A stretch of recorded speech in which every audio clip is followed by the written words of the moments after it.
possible to tilt the TV just slightly, or? You want to try to pull it out a little bit more. Do you want to go sit? Look at this baby.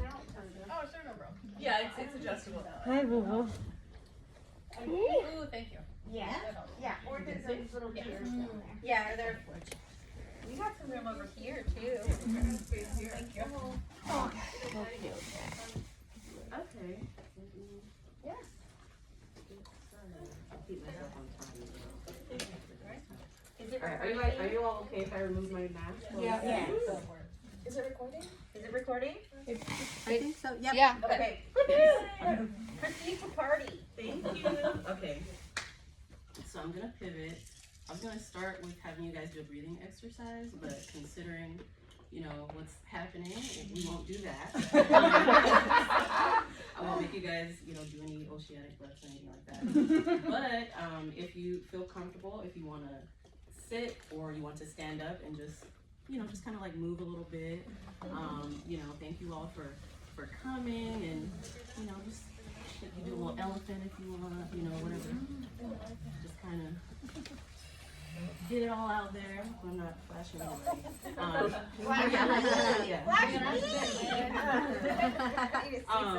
We all see a lot of boobs. There's none of us don't see boobs. No all shot. day. Yay.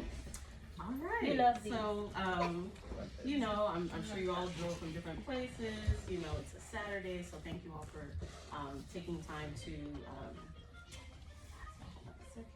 taking the time to be here and to just honor yourselves and just honor those that you're working with. So, like she said, my name is Francia. So I have a master's in social work.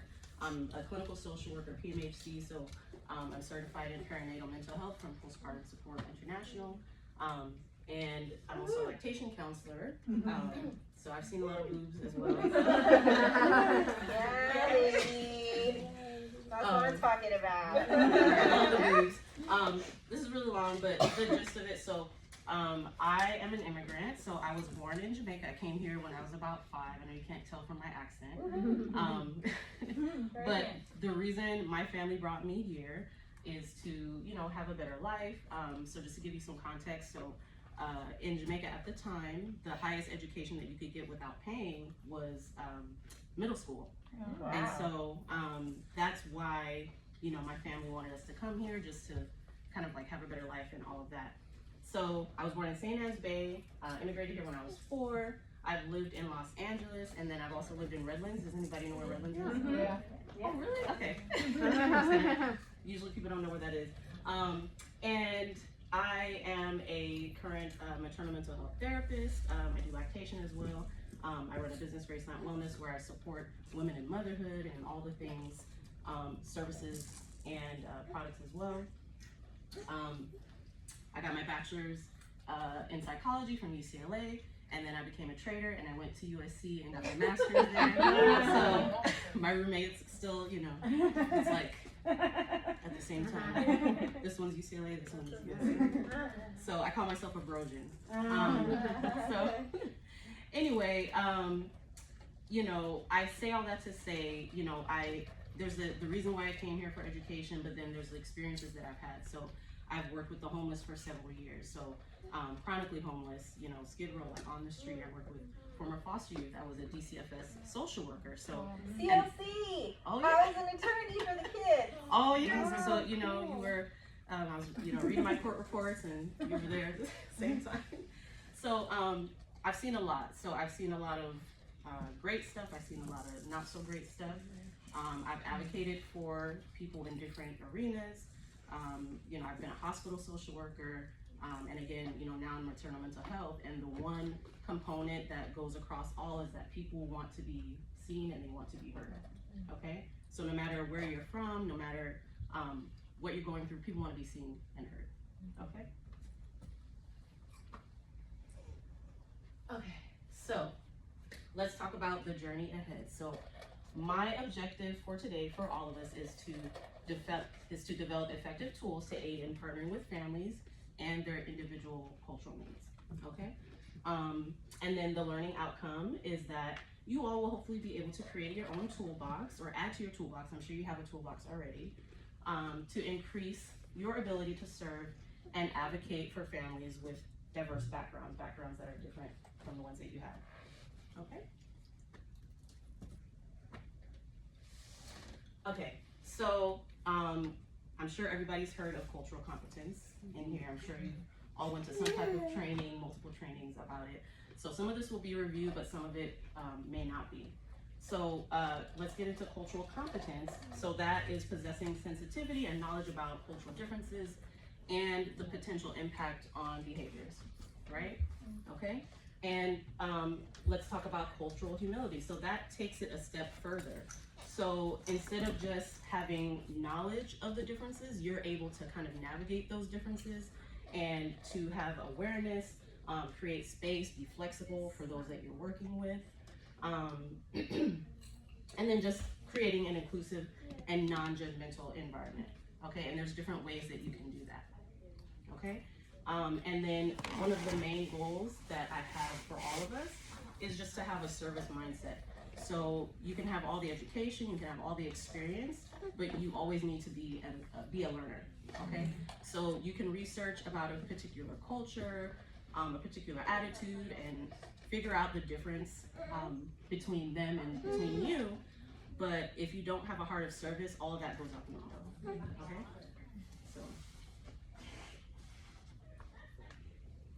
okay? So here's just a little visual aid. So components of cultural competence, that includes awareness, your attitude, knowledge, and skills. And so it's just kind of like a continuous learning, right? So in terms of awareness, so you have to be aware of your own biases, your own view, and all of that, right? And then your attitude, being open and accepting towards different cultural differences, all right? And then you have to also pair that with your skills and knowledge. So you have to, even if you're not from the same culture, the same background, be able to connect with people, you know, at certain levels, right? And then knowledge of the different cultural practices and worldviews. And then the cultural humility of that, knowing that that is ever changing, right? Okay. Can we just pause to let these two people in? Yes, Okay. Don't apologize. Come in. Everybody. Sorry. AJ, will you come in and get a seat? Dare you? So I'm gonna grab my iPad. I didn't want to make all the noise. No, so come on in. And then we're just pausing to let you guys sit. Thank you. I'm hearing it for someone else, Okay. just in case. Laura, can AJ is open too? I cannot have another one.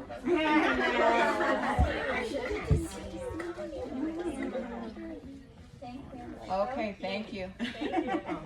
Yeah, my littlest, she just turned 6, and my oldest is about to turn 10. So every time I see like a little baby, I'm like, no, can't do it.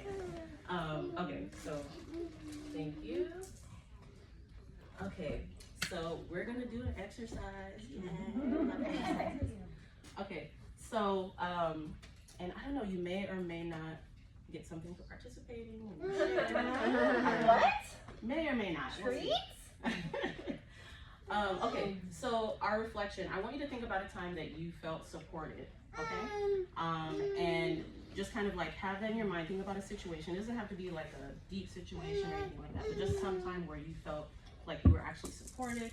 I want you to think about what the person did or what they didn't do that allowed you to feel supported, right? And then finally, I want you to think about whatever feelings come up for you when you think about that experience, okay? So I'm gonna give you guys about a minute, just kind of have it in your mind, think about it, and then just try to remember the feelings that you had when that support event happened. Okay?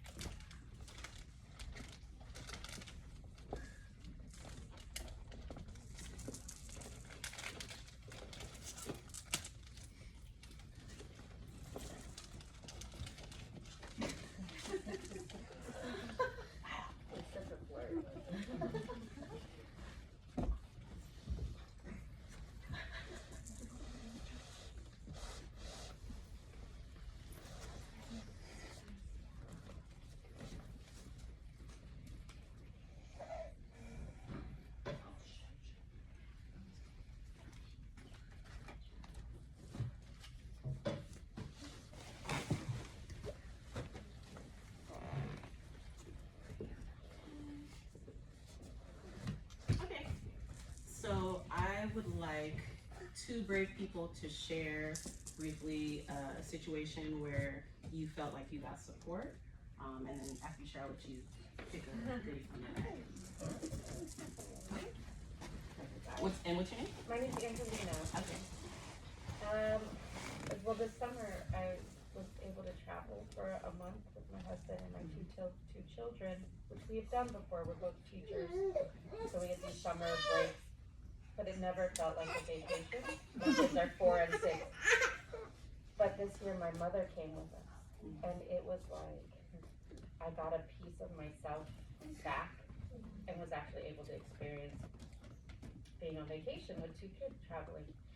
And so what that support looked like was her seeing what my routine might be with the kids and just being a step ahead of me in those places or a step behind me.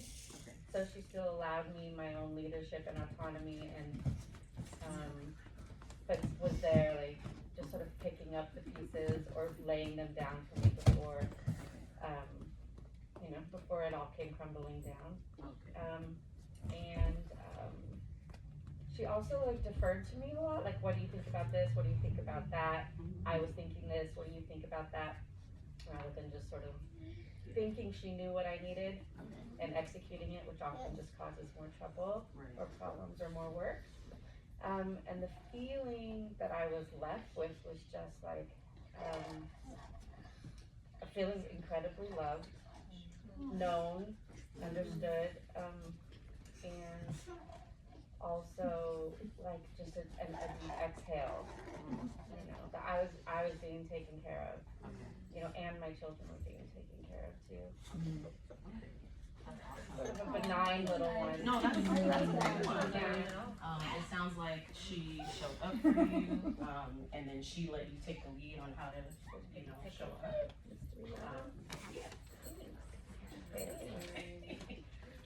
And you felt comforted. She was able to anticipate when you wanted to take the lead and when you wanted her to take the lead, and you actually got to enjoy your vacation. And it sounds like you trusted her as well. There's trust, yeah. Eventually. Okay. No, I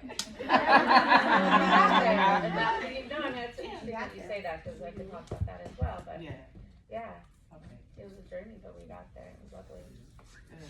I'm glad you had that support too. Thank you. Anybody else? Take one more. Go ahead. I was not super recently, but in the hospital, my sister came and visited, or was with me, and the advocacy that she was able to provide when I was the patient was really amazing. Okay. She's very clear, and then from afar, one of my other siblings was also helping, kind of on the backside. Okay. So, you get stuck in that vortex of answers not coming and things not happening, and you're the person that can't think straight because you're getting all this done to you. Right. And my sister was really there for me to protect and make sure that we got the advocacy we needed. So how did that make you feel? Supported. She is also, I should say, 11 years younger than I am, so she's my baby sister, but not a baby. And yeah, very supportive, very held, and really, taken care of. She, in every way, it was a very scary situation that didn't need to be, but she was able to just kind of clarify and make sure things worked well. So That's awesome. yeah. I'm glad. Thank you for sharing that. And I hear a similarity. You use the word held as well. So just like our kids, we need to be held, right? Wow.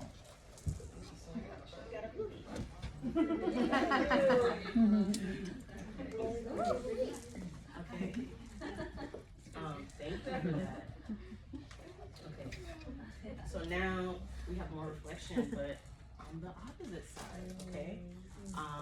And so this time I want you to think about a situation that you felt unsupported, okay?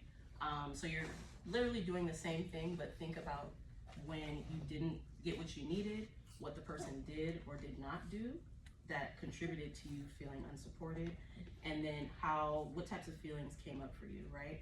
Now, I also want you guys to feel safe, so you don't have to think about something super triggering. But if you do, that's okay. I'm a therapist. I can help you as well.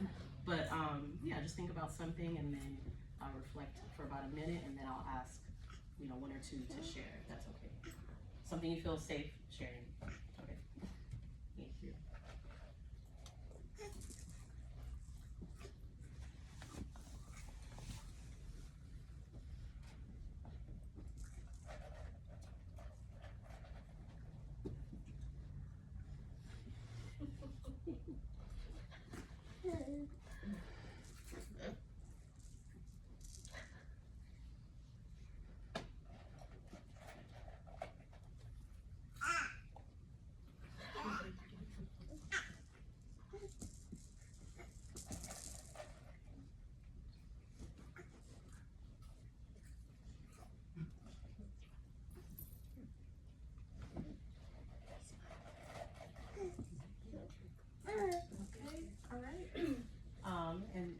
Go ahead and share your name. Okay. I had a experience a little over a year ago with a church that I had been in for a really long time, and it had been under a lot of transition, and the pastors who we trusted left, and there was a transitional pastor, and I had talked to him one-on-one a couple of times, and in one of the times I was just, I think part of it was that I was really grieving and hurting for what was going on in our community, but I was expressing things that I was very frustrated about with the transition and how I felt like people weren't being listened to, and there wasn't a lot of balance of power or communication, and he got really triggered and got really upset with me, and it turned out, like you just said, if you're not going to submit to my authority, you don't belong in this church. Wow. Which I had been in for 10 years. So it was a really tough time for me and my family. So I would say that there wasn't a lot of self-reflection there for him, or like listening, or vulnerability. Somebody, a lot of times I think people in power don't necessarily realize the power and authority they have.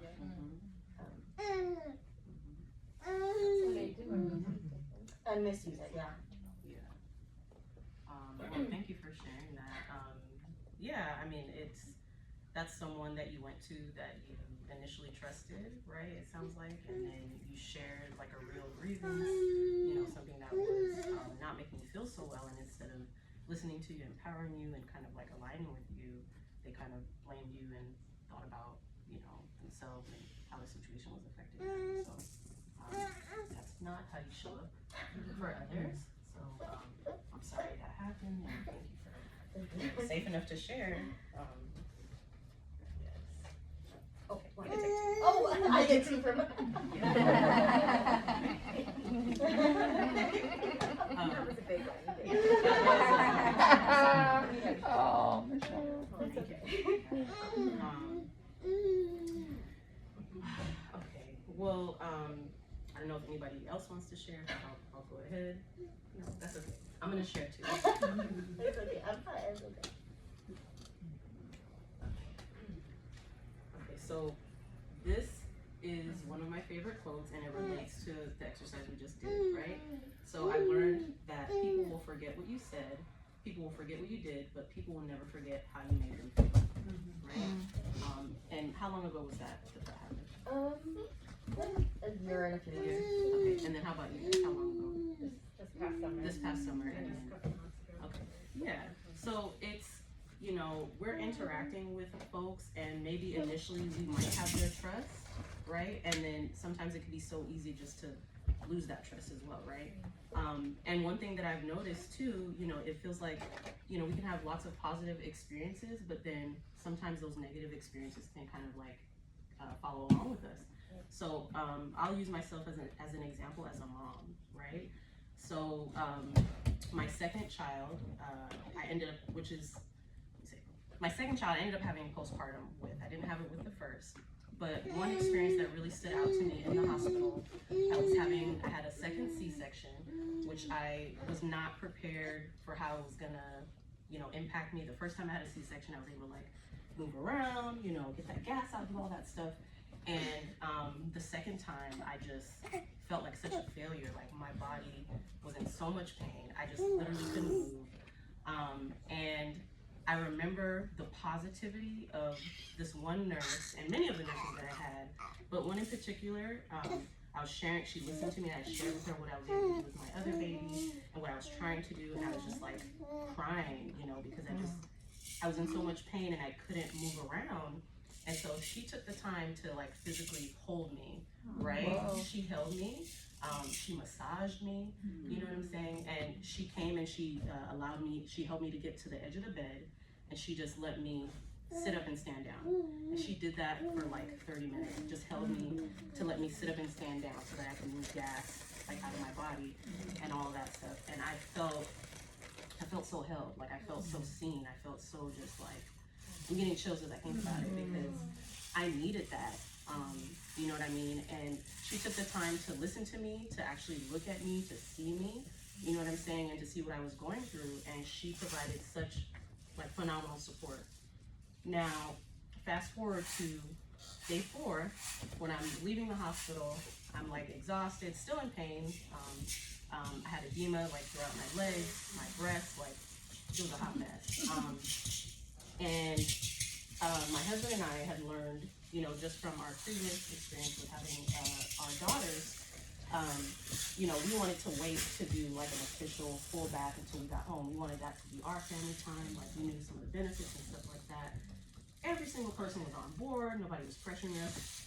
Last day, one nurse, I don't even know her name, but she came in there and was like adamant. She wanted to take my baby out of the room. I needed to bathe her. I needed to like, do all these things. I don't remember exactly what she said to me, but I remember how she looked at me with such judgment, such unkindness. And at that point, I was in so much pain that I yelled at her. I don't even know what I said, but she got the picture, you know what I'm saying? But I just felt so harmed, and it kind of like erased all the goodness that I had from the other experiences. So people will never forget how you made them feel. So it's like, with the other nurse, I got chills from like thinking of the goodness. And as I speak about this other nurse, I'm still having a reaction because I'm just like, you really harmed me, you know what I mean? And then it just felt like even more insulting because I was just like, you don't know what I'm going through.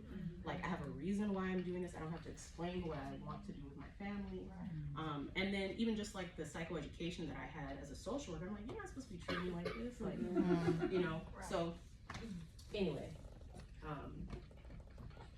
all right. So with that being said, so we gave examples of what it feels like to feel supported. Did you have a question? Oh, sorry. What it feels like to not have support, right? And so that's across lines, right? Doesn't matter where you're from, what what beliefs you have. You want to feel supported, you want to feel heard, you want to feel seen. So how can you provide service with cultural humility? You can be an active listener, right? You can be a willing learner, and you can respect your family's individual experiences. So I hear in your example, your family was actively like observing you, kind of like filling in the gap. I hear that they were willing to learn to see like, what was happening. And then I hear in the negative example with Michelle, that person did not respect their individual experience. They discounted it, right? And so, that everything just goes out the window. You're not providing service with humility if the person leaves and they don't feel well, right? Okay, so what we can do to make sure that we are the most culturally appropriate and just making sure that everybody feels seen and heard and that they feel held is to educate ourselves and respect everyone's experiences. That increases safety all across the board, okay? So as you all know, there's so many different social determinants of health that impact our families as they come to us. There's things that maybe people are not sharing. There's families that you might have that they may be homeless and they may not look homeless, you know what I mean? There may be just other different things that are going on before you even get a chance to meet the person. Just think about yourselves as you came here today, right? Maybe there's so many things you're thinking about, you know, in motherhood or beyond. What do I need to do for this week, the rest of this weekend? You know, so you have a bunch of things that are just already present there before you even show up, okay? So different things that impact people as they show up, you know, our families that we're working with. There's racism, homophobia, sexism, xenophobia, domestic violence, and then just even simply family of origin and cultural beliefs. So kind of figuring out your own things that you want to do with your little family, and then trying to explain that to like a grandma or great grandma or grandpa or aunt or uncle that's like, no, that's not how you do it, you do it this way. So they're already navigating that challenge as well, right? Okay, so we have to start by being open to learn about our clients' individual experiences without judgment. Okay, and like I said, families are already navigating many things, so a lot of times we don't have the energy to like teach you things, to you know, I didn't have the energy to tell the nurse like, hey, this is what I'm doing with my family. I don't want to have to go through a whole thing. I'm in pain. Just do what I ask. Show up for me. You know, and that's it. And you know, it's just not our job, or it's not our client's job to tell us how to show up for them. So in a certain way, you want to observe them and see how to show up for them, but they shouldn't have to explicitly say like, oh no, I don't need you doing that. I need you to do this. And sometimes that's going to happen. And then you also have to be flexible and humble to realize, okay, well, all right, I understand that now. Okay, maybe I'll do that differently. Thank you so much. Okay, so our job is to be curious about how best to serve, and then to just make any adjustments that we can to help the family to feel safe. Okay, more exercises, yes. Okay, so I'm sure, you know, you all have done like reflective listening at some point, at some trainings and stuff like that. So I don't know how many people we have, if we have an even number. If it's odd, I'll pair up with someone. So I want you to find a partner, and then one person decide if they're gonna be the sharer, and then the other person decide if they are going to be the listener. So the sharer is gonna share for 3 minutes to share a short personal story about anything. It doesn't have to be anything related to motherhood, anything like that. Just a short personal story from your family or from your culture, something that you feel okay sharing with your partner, okay? And then the listener, your job is to actively listen and take note of what the person is saying. So listen to listen, and don't listen to respond. Just literally listen. Okay, and then after the 3 minutes of your sharer's time is done, you're gonna take 2 minutes and reflect back what you heard, okay? Now, if you reflect something that the sharer is like, oh no, that's not right, you pause. Okay, so for example, I heard you say this, does that sound right? Pause, and then allow the person to say yes or no, allow them to correct you if you know you were wrong, and then reflect back. Okay, does that sound fine? Okay, so go ahead and pair up. Let me know if it's uneven.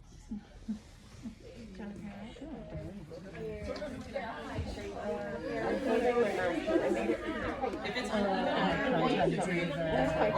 Let's do it.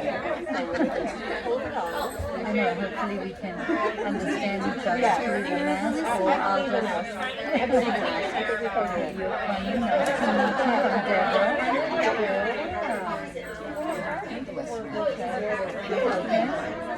Right. I'll start. That is, we both have cards.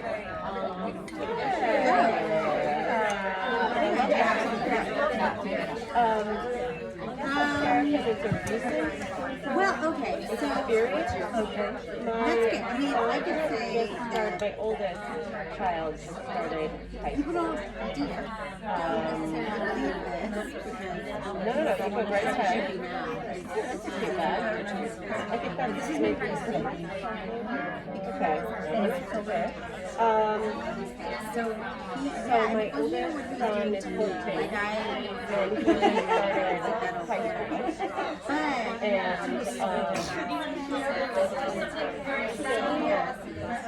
which is wild on a few different levels because, you know, I look at him and he's so big, bigger than me, but I still see big on him, you know.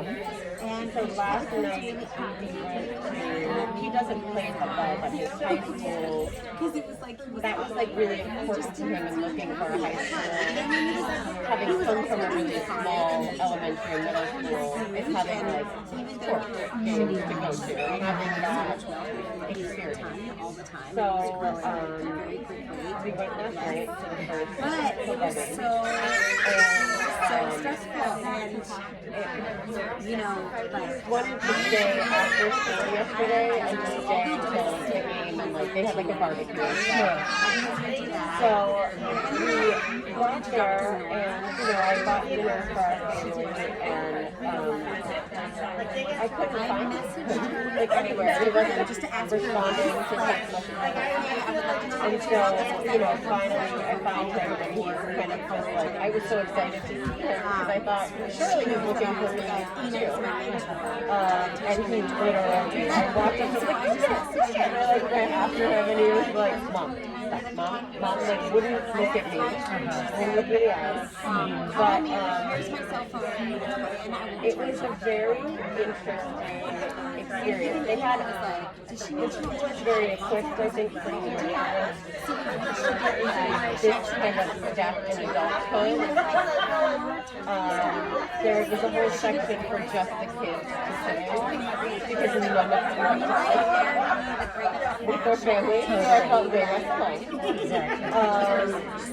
And it was kind of funny, you know, we sat and I would look up and watch him all night. I didn't get caught because that would have been really mad if kids didn't do it.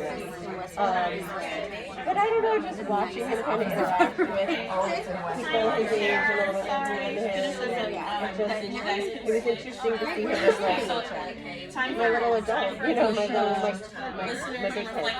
It was cool. And also surreal. So what I heard you say is that your eldest child, who's your son, just started high school. And surreal that was that he was really good in high school. And adjusting to that and how you went to watch a football game at his high school, which is one of the reasons that he said in school. And this experience of sitting separately in the visitor section versus the student section, but wanting to connect with your son and looking over, not wanting him to see that you're looking over, and then having tried to contact him by text and not having a response, and then seeing him and going up to him but having him eventually indicate to you not to, and come up to him and interact. And just how surreal experience of your kid being in high school. I think there's something else that I didn't hear. I think you listened very attentively. Yeah, no, thank you for listening. Of course, and I can relate. I have 5 kids, and one is a son. And but he's a little older, and he's actually just finished university. He's 22. Oh my gosh, We made it! Well, we're still making it, but yeah. I had exactly those experiences. He was on track. Yeah, and his twin, my daughter, was in cheer, and so I was often in the visitor zone. Wanting to like connect with them, but not wanting to overstep and navigate through that. yes, like you're their independence, but still be there. It's similar, but about also family navigating. So my niece and nephew are visiting, and they were over at my home. So we can share later. And if we're switching, I think we'll Get clinical hours for if it's done, we'll talk about it. just like take down all your hours for every single one. It's really cute. I'm going to cover that.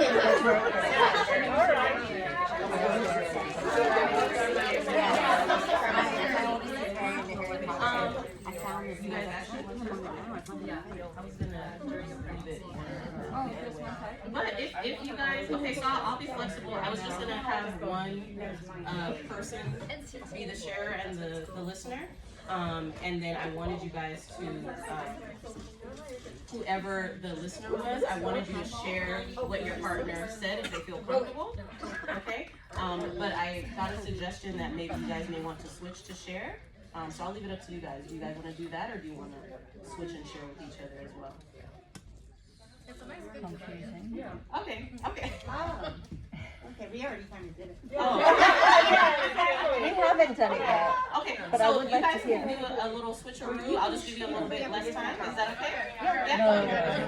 Wait, so we're talking. You're switching from Yeah, so now you can switch because it seems like we're Niece and like nephew one visiting. together.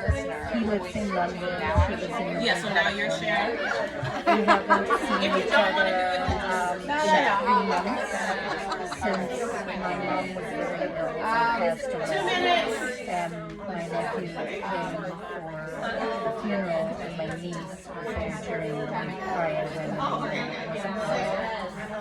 And there were a lot of emotions, including my own. And it was a time of navigating a lot of different people's past and present emotions during that time. In the 3 months that's passed, there's been continuing of everybody coming to terms with everything that happened, and then with the passing of my mom, who they were very, very close. And since then, my niece just broke off her relationship, so that's been really challenging. And we had this beautiful family dinner, and 3 of my children were there, and their partners, and it was just such a beautiful time, reconnecting, like a new unit of time, where although difficult things had happened 3 months ago, the love that we all have for each other, the connection we all have, and creating like a new family memories really rose above the other things. And yeah, it was very meaningful. Like when I personally became very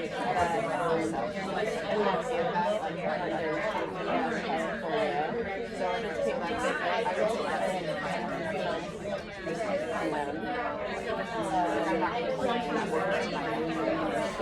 he's like, oh,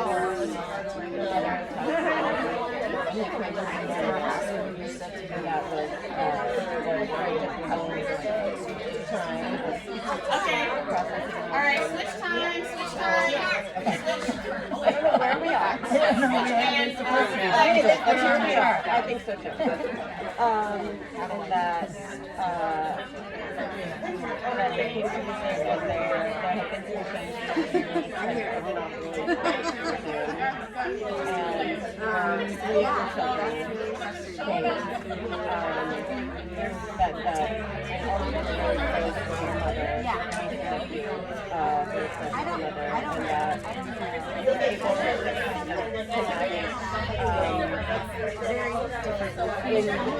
sounds like after processing you're gonna you're lost. But it sounds like also reconnecting with the love and all and just kind of part of not together. It's not, that's not. Beautifully heard. Thank you. Of course, you made it. Thank you. It is hard.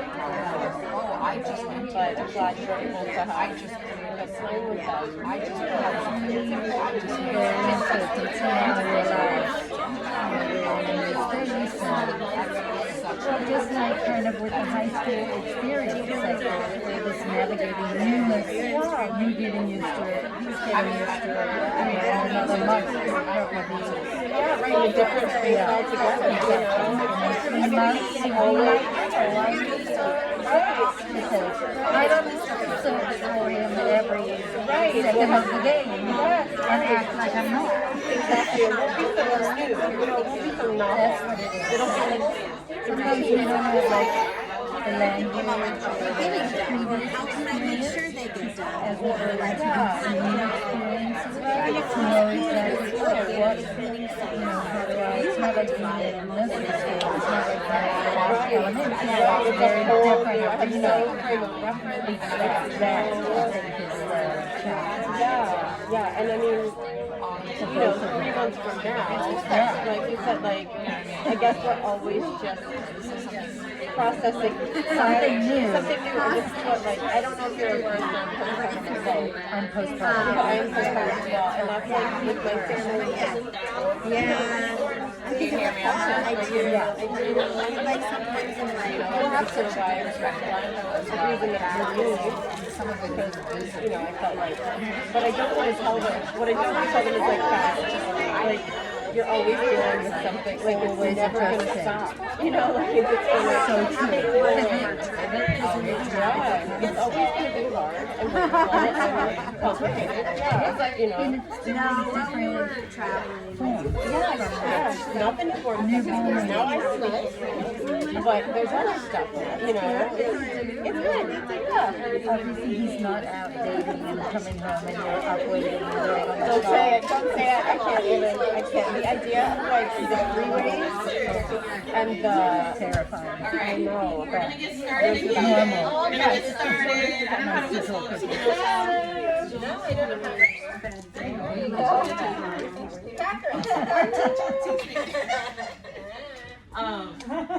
Okay, so that was awesome. I love that you guys just got into it and just really felt comfortable sharing with each other.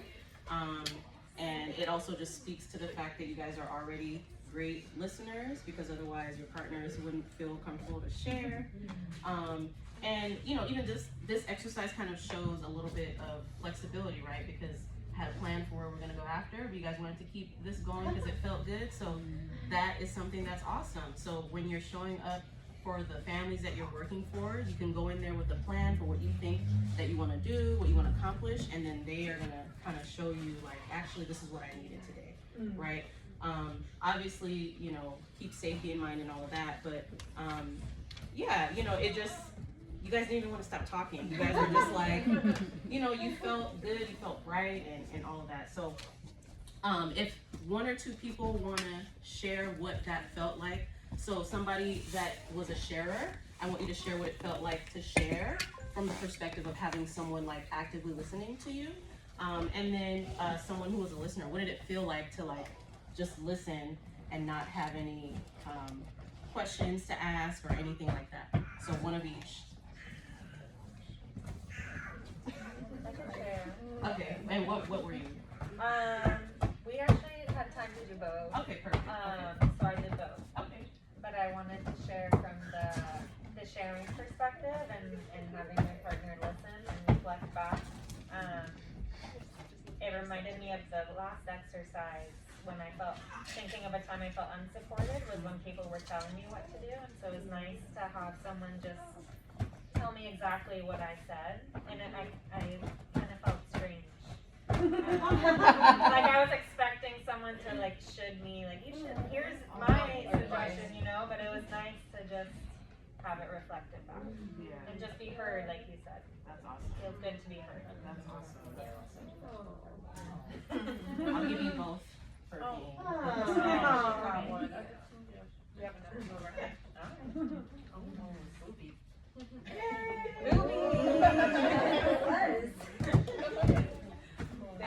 Thank you. Anyone else want to share? I'll share. Go ahead.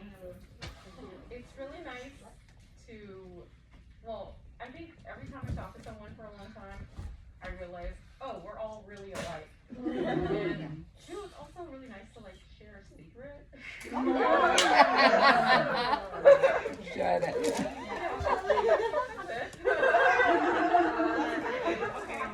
So your person made you feel safe enough to share Yes, I was something? the share. We did both, but Yeah, we did.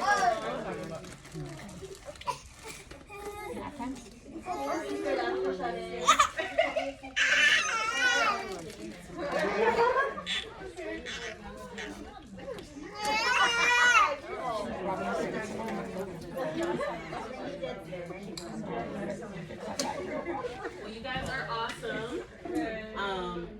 You ladies are awesome. All of you are awesome. So all of this comes up to your service, right? We talked about that in the beginning, service. And your service starts before you meet your client, okay? So even though you kind of are in forced groups, you guys are in a group already, you have some level of trust, you know, and all of that. And maybe even based on what you perceive about the person, you felt like, you know, I can share this, I can share that, you know, I felt comfortable. Okay? So be an active participant in learning what your client needs, right? And so what each of you needed right now was someone to just listen, for you to feel comfortable to share your story. Okay. So I want you all to know that you are a valuable part of, you know, your family's experience and their stories.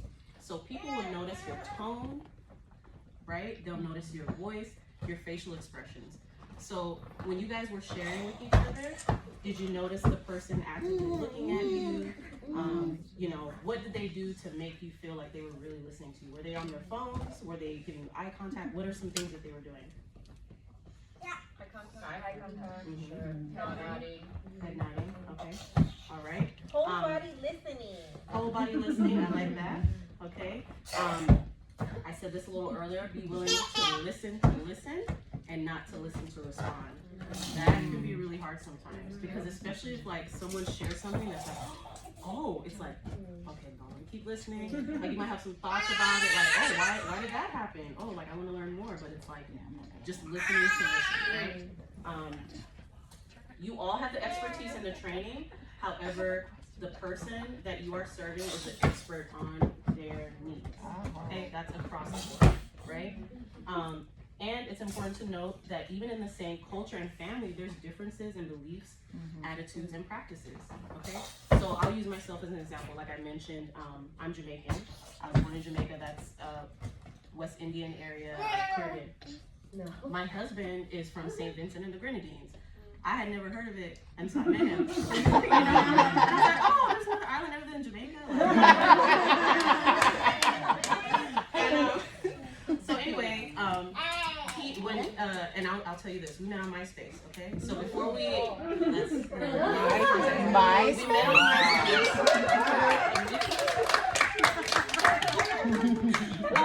we met on MySpace through a mutual friend, and so he saw that I was Jamaican, we're both from the West Indies, so he assumed that my accent was thick, you know, he didn't know that I talked like this.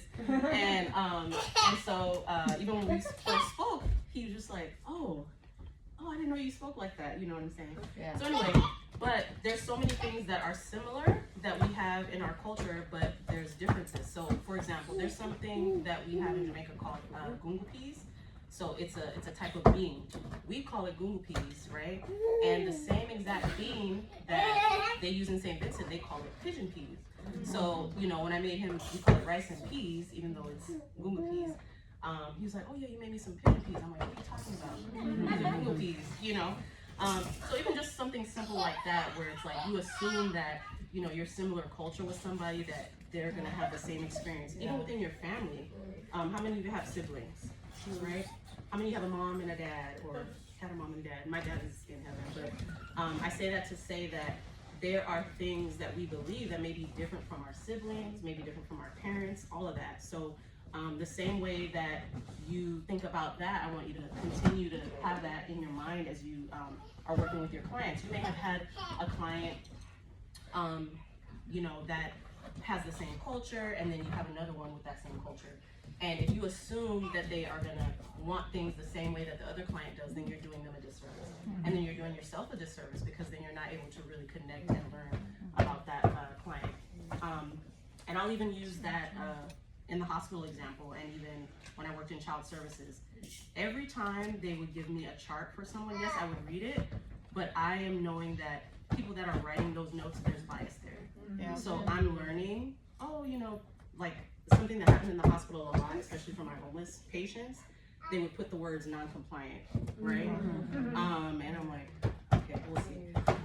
You know, and then I'd meet the client, you know, get to their level, speak to them, and find out, oh no, I'm not compliant, I just don't know how to read this, or no, I'm in my tent, like I don't have time to go get my medication, like I'm not trying to work the system, do any of those things, I'm not non-compliant, I don't have the access, you know, and so, you know, we just never know what people are holding, like what's going on in the family, what other things are happening, okay? Make sure that's okay, so what will you put in your toolkit, right? So some of the exercises that we had today, you know, you may have already had things in your toolkit, but what's something that you want to keep in your toolkit or add to your toolkit that you kind of thought about from today? Maybe just dusting off a tool that kind of I can just hear, even just listen, that I have, it's in there, but you brought it front and center around not listening to respond, or I think that's, I mean, it's the most basic part of what you're touching on, Right. And just to make no assumptions, just really try to greet people and meet people with our eyes. Meet them where they're at. I really love what she was saying. What you were saying talking about your experience with your, was it your mom? With mom. And where she was saying, I'm thinking this. What are you thinking? I love that. That's perfect. I think that's a perfect way to align. Go ahead. Didn't mean to interrupt. No, it's okay. For me, what this ties into is also kind of implicit bias, but also not assuming. Right. Right. Because these notes that you refer to, there's implicit bias and a lot of assumption in there. And I think if we're assuming, we forget to ask. And I think ultimately, instead of assuming that I know, it's better to ask. Right.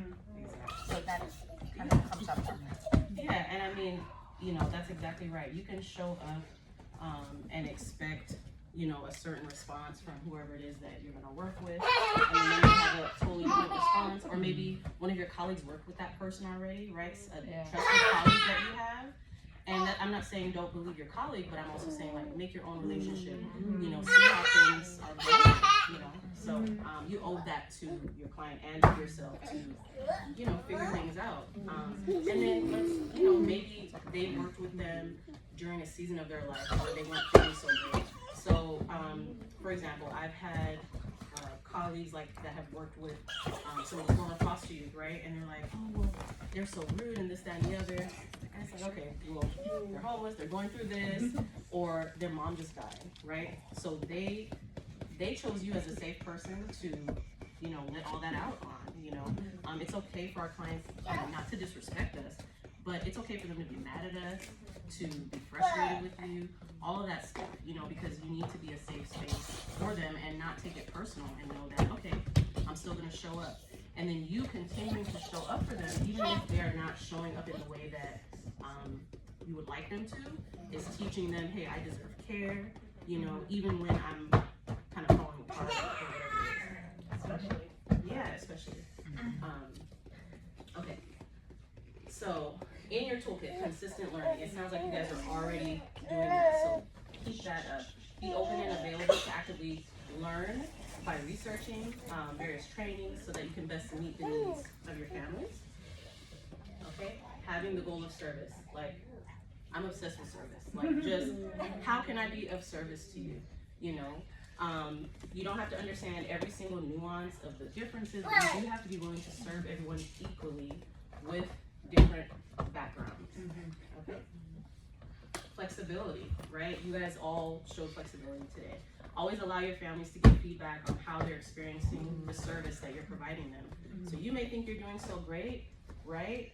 And you may actually be doing your best, but for them, maybe they might be afraid because you are an authority figure. You're a service provider. They might be afraid to say, hey, actually, I know that you're trying to do this, but can you do this sometimes, actually? You know what I'm saying? So leave that door open so that they feel safe enough to share something that they maybe want or need. One may I? Oh, yes. So the second one, a goal of service. Yes. I find that brilliant because what you're talking about is giving ourselves grace. And I cannot speak for everyone in here, I can only speak for myself, but that person in me that wants to be perfect deserves grace, that I'm not always gonna understand all the nuances, but if I can treat everybody equally, Right. I'm doing great. Yeah, and then just the effort to do so, right? And then even that service extends to yourself, like you said, giving yourself grace. So also part of service is, okay, if I'm having like not so great of a day and I know I have a client like in a couple hours, what can I do to prepare myself so that I'm not bringing that energy in to somebody who needs actually my best, right? You can't always be your best. Life happens, right? But what are you doing for self-care? What are you doing for self-care after you are working with your clients? Sometimes there's like heavy stuff, right? So, you know, there's that phrase that you can't pour from an empty cup, right? But on top of that, you, like, even if you're not pouring, like, your cup has holes in it. There's so many things that are happening. You have to take care of your family. You have to go to a training. You have to, like, you know, navigate all the different things that are happening. You have to, like, you know, grab a boob. You know, so, you know, all those little things, you know, put holes in your cup. So even if you have like a full self-care day ahead, we're women, our minds are just like thinking about different stuff. Okay? Okay? Be willing to fall, get back up.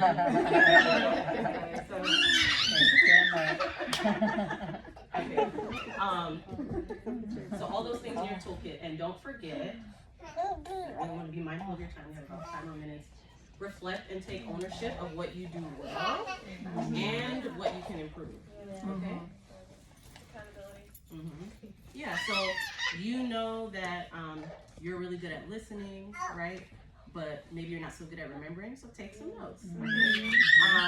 Maybe you know that you are good with a certain population, but another population gives you a challenge. Okay, so I'm gonna make it my point to find some trainers to help me to navigate that.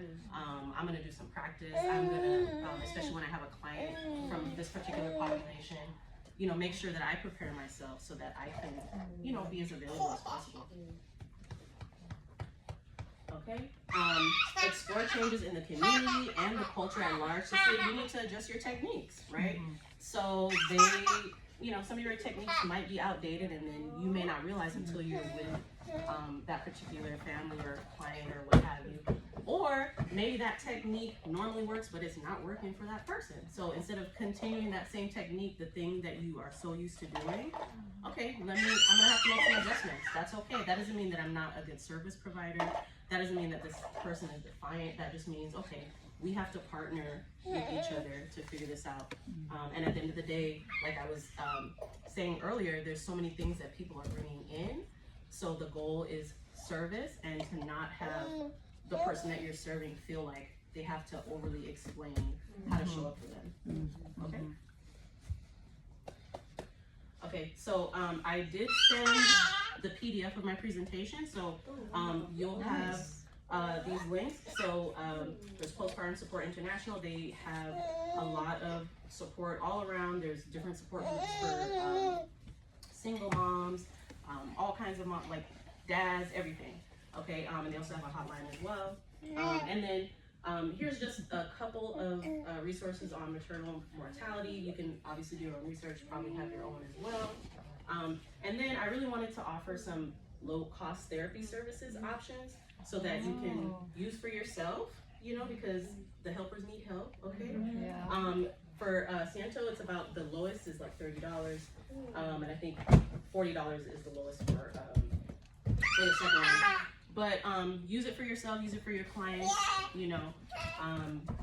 Is And this I'm sorry. Los Angeles based or It's California based. it's California? California, Okay. yeah. So you could do so these are both telehealth. Okay. So, but actually, the Open Path, they have some. It depends on the provider. They have some in person and telehealth as well. Okay. That's cool. All right. So that is me. I am done. Francia.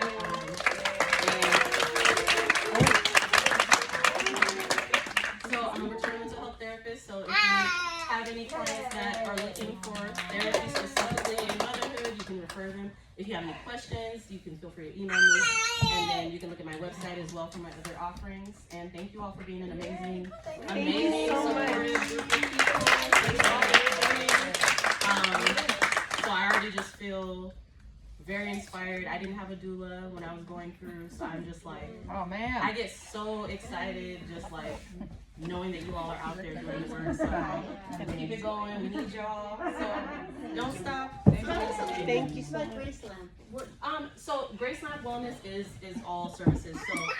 So I'm a lactation counselor. I'm a therapist. So currently I'm working under a supervisor. So you can see my most of the therapy, what framework I come from here. Okay.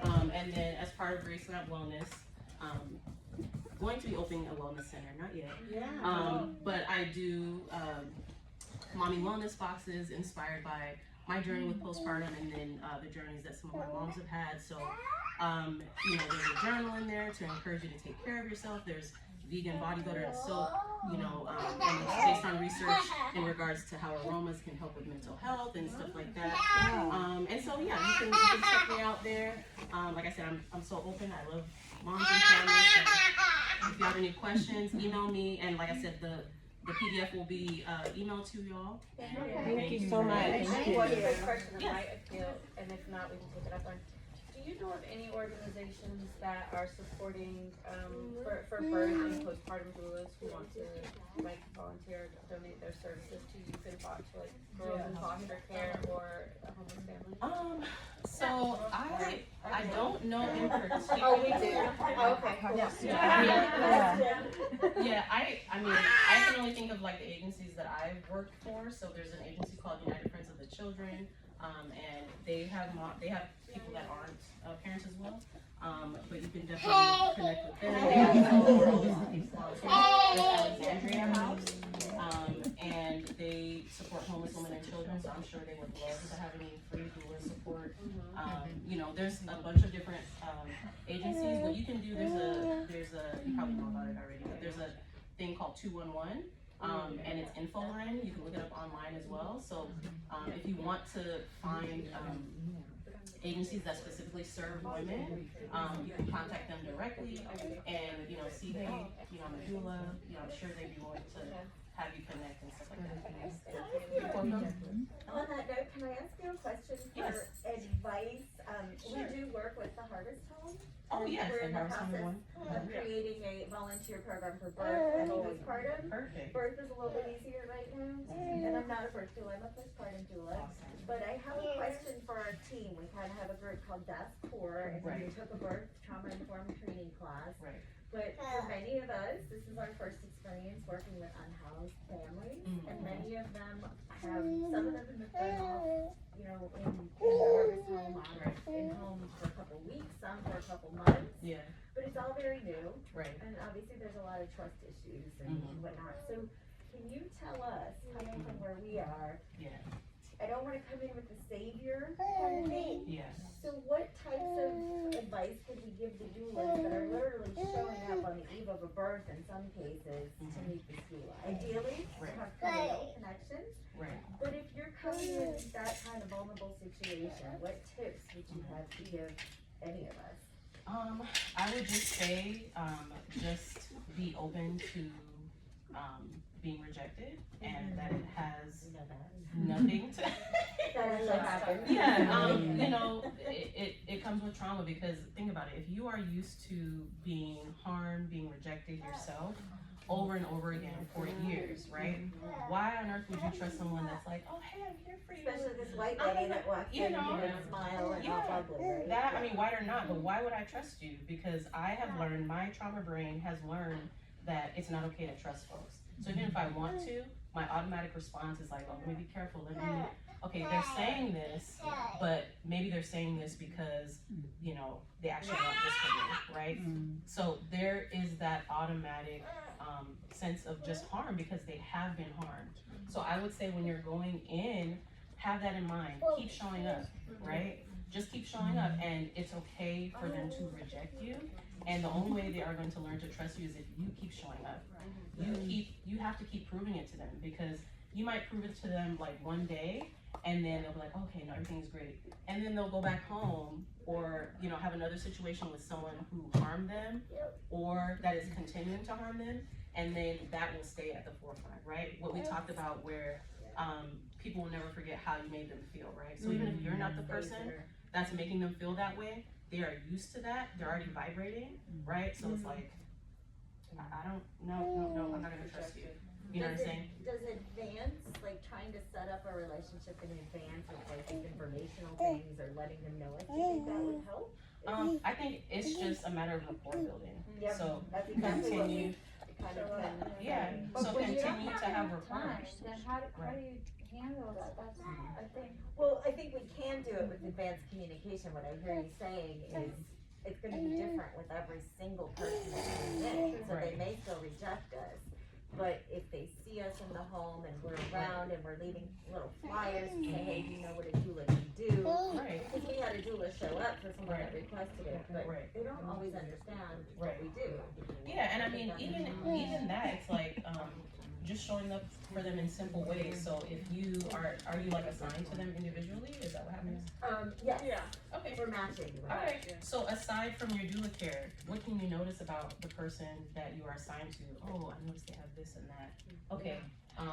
Just simple things to kind of align with them and the things that they like or they need or what have you, things that you're learning. Remember the things that they're telling you, right? So it really just takes little pieces of rapport building, listening to them, and just being okay with being rejected and showing up.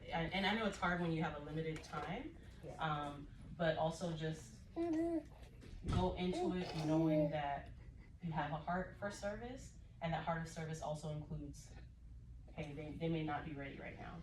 You know what I mean? Does that make sense? Thank you for sharing that. It means a lot. It actually really. Yeah. So yeah, keep going. And yeah, it doesn't feel so great. You know, but imagine how much worse they may feel. You know? So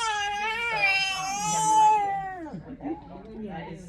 Homelessness is traumatic. And I'm sure there's other things that are happening. Right. So yeah, letting them know that you're not here just to hold their baby, you're here to hold them. Oh yeah, that's such a nice line. Yeah. That's a beautiful sound. Yeah. Yeah. All right. Well, thank y'all very much. If you have Thank you so any much. Back to the raffle questions. Okay. The raffle questions are the we have some time. I will move my car. Oh, you want to go to the car? No, it's okay. I want to hold the baby. Do you want to hold the baby? Do you need to go to the No, I was only going to do thingies because I don't have it. Are you okay that I pass your baby around? She already said if everybody I just got such a nice little fix. Well, we already did. Get a snack, walk out. Oh, snap. Yeah, right? This is gonna be. Oh, is that right? I'm sorry. No, I'm so sorry about that. I spilled it. It's a spilled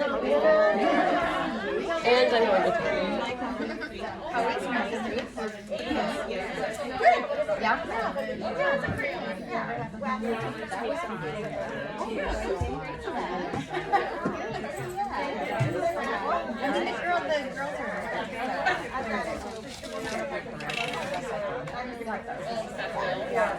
Much easier.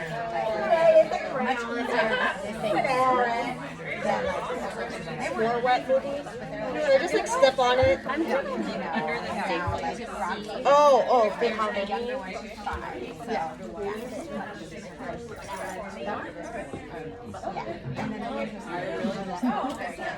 If you did, it's okay. he looked so serious. He's so big and she's so little. He's gonna cry, and then I'm like, where are you taking me? She's like, I have to do something.